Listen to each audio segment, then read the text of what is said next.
بسم الله الرحمن الرحیم. ګرانو ملګرو، تاسو ته په لرن انګلیش ان پښتو چینل کې په هراله او ستړي مشو یم. ملګرو، په دې کلاس کې به زه تاسو ته امپورټنت پریپوزیشن کوم. ملګرو، پریپوزیشن ډېر اهم دی، خو په کوم ځای کې هم تاسو امتحان، پرچې، ټیسټ او نوکری وغیرہ له تاسو لاړ شئ، نو چې تاسو ته کې انګلیش راځي، په هغه کې به د ټولو ناول پریپوزیشن وي. نو ان شاء الله پریپوزیشن به مکمل زه تاسو ته زده کوم. په دې ما نور ویډیوګان هم جوړ کړي دي او ان شاء الله په دې ویډیو کې هم زه تاسو ته پریپوزیشن مکمل زده کوم. پهلنی ټکی موږ سره سره ان چې کومه دی دا څه ته وایي دننه ته، یعنې په دې ګاډي کې یو کس ناستی دی، نو دې لپاره به موږ څه استعمالو؟ ان.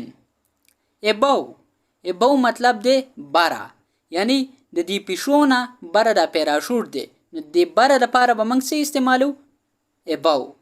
بټوین په منځ کې، یعنی د دوو بوټو منځ کې دا شادو د کوسري تاسو به په تصویر کې ښکاري، نو دې لپاره به موږ څنګه استعمالو؟ بټوین. یعنی هر هغه څیز لپاره به موږ بټوین استعمالو کوم چې د دوو څیزونو په منځ کې راشي. ما تاسو ته تصویران هم راوړي، نو ان شاء الله تاسو به په دې باندې په اسانه طریقې سره پوهیږئ. آفټر څه ته وایي؟ آفټر وایي وروسته ته، یعنی په دې موټرسایکل باندې پیشو ناست او دې پسې شاته سپی راخوښېدی، نو دې ته به څه وایي موږ؟ آفټر، یعنی وروسته. آن د پاسه، آن هم وایي د پاسه ته. ګوره په دې کټ کې ماشومان ناستې دي، نو د کټ د پاسه ماشومان ناستې دي لپاره به موږ څه استعمالو؟ آن.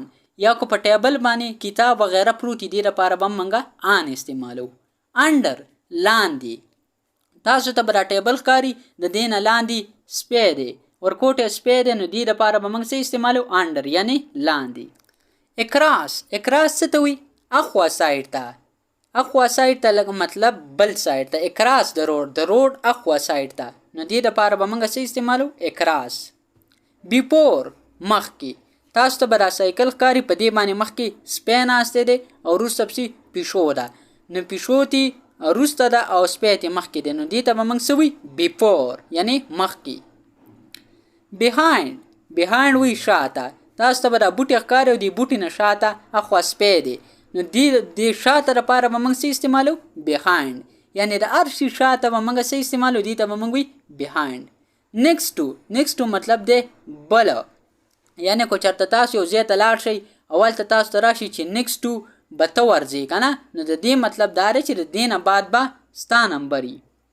ان د میډل په منځ کې، په دې دغه کې به تاسو ته ښکاري دا ګول دایره چې ده، په دې په منځ کې چې دا سپی ولاړ دی، که څه شی دي تاسو ته به په تصویر کې ښکاري، نو دې ته به موږ څه وایي؟ ان د میډل، یعنی بالکل په منځ کې. امانګ په منځ کې. امانګ څه ته وایي؟ لکه چې ته د اوس د خلکو په منځ کې ناست یې، نو دې لپاره به موږ څنګه څه استعمالو؟ امانګ، یعنی د خلکو په منځ کې یا په منځ کې. اوی فرام څه ته وایي؟ لرې نه به مطلب یو ځای د یو ځای نه لري، او یا مطلب یو کس د یو ځای نه لري، نو دې لپاره به موږ څه استعمالو؟ اوی فرام، یعنی لرې نه. بیسایډ چې کومه دی ورسره.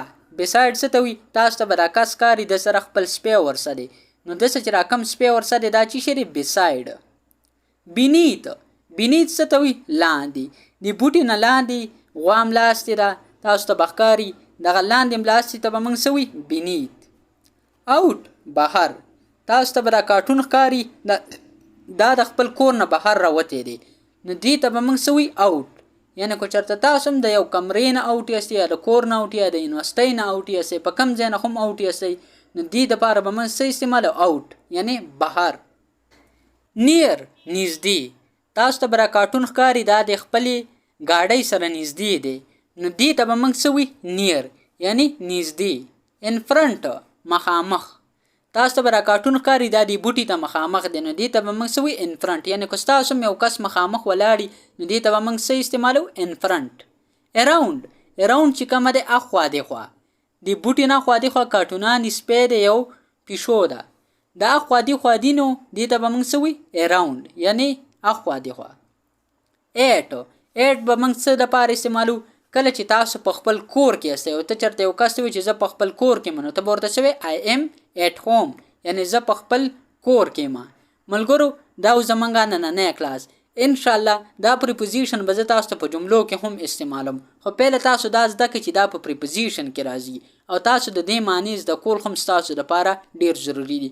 کو بیا هم چېرته تاسو ته په دې کې څه قسمه مسلې نو ان شاء الله هغه به زه په اسانه طریقې سره ستاسو حل کوم. ان شاء الله پر روان کلاس کې به زه تاسو ته کوشش کوم چې د دې دا درته په سنټنس کې هم استعمال کما. ملګرو زمون کلاس پای ته ورسېدو، مال اجازه راکئ. ان شاء الله په بل نوې کلاس کې به ملاقات کیږي. د الله په امان.